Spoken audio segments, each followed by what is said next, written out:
Hey, what is up everyone? Josh Quinones here, and a happy new year to everybody. Today I'm going to be reviewing the OnePlus 6T. Now, since this phone came out, there has been a lot of great talk about it. From the low price of $580 right now at T-Mobile, and the fact that it's actually selling at a major carrier store in the US. And then we can't forget about the great flagship specs, all for that price that is lower than a lot of other flagship devices out right now.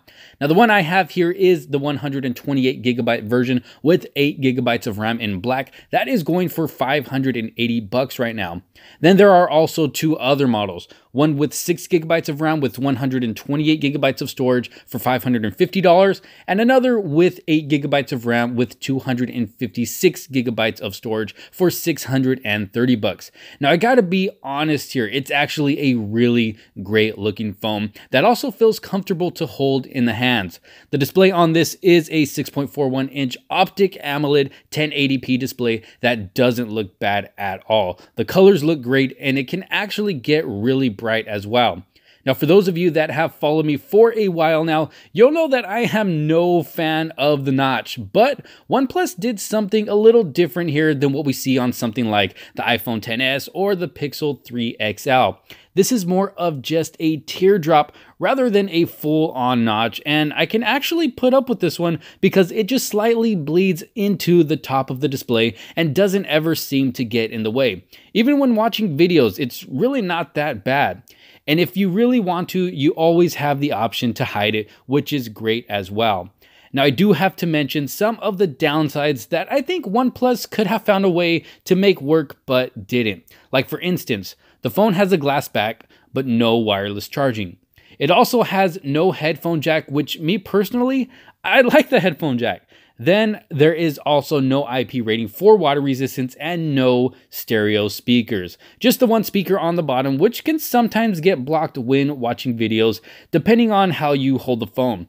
But it actually does get pretty loud, which is good if you're just listening to music.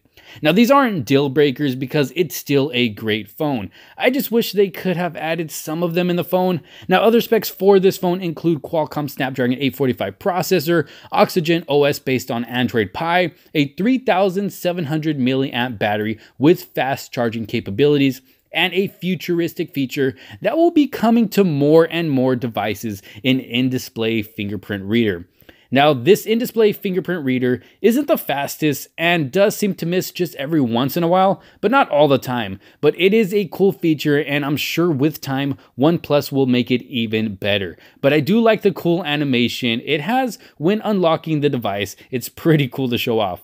And if you don't want to use the fingerprint reader, there is also a super fast face unlock, and I mean fast.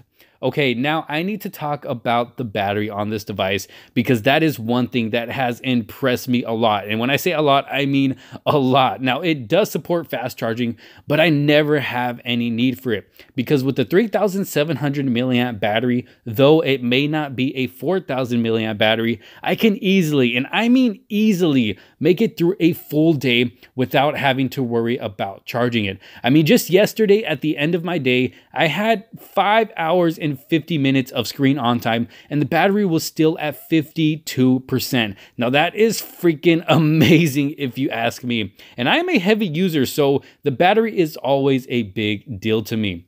Now, let's talk cameras. They haven't changed coming from the previous OnePlus 6, but they have done some stuff within the software to make them a bit better. They've even added a new night mode. And overall, I think they do a great job. Now, they might not be the best of cameras when compared to other devices, but the quality is still great whether you're taking pictures or recording videos. They definitely do not disappoint. And another thing that impresses me about this device is the performance. I literally haven't experienced any lag at all. OnePlus has always been good about giving a nice, smooth, and snappy experience in their devices, and they have done the same with this one as well. You get a nice stock Android experience with some awesome performance, and it's just always so satisfying to scroll through the phone and go in and out of apps because of how smooth it is. but overall, I think is a really great looking device and can outperform a lot of other devices out there, and I can definitely recommend it to others. And if you find yourself interested, I'll throw a link down in the description so you can check it out and possibly purchase one for yourself. But I would love to know your thoughts about this device down in the comments sections below. Do you think it's worth it? Let me know, and don't forget to leave this video a thumbs up if you found it helpful. Make sure to subscribe and hit that bell for notifications so you don't miss out on any future videos to come. Thank you guys so much for watching. This is Josh Quinones, and I will see you on the next one. Peace out.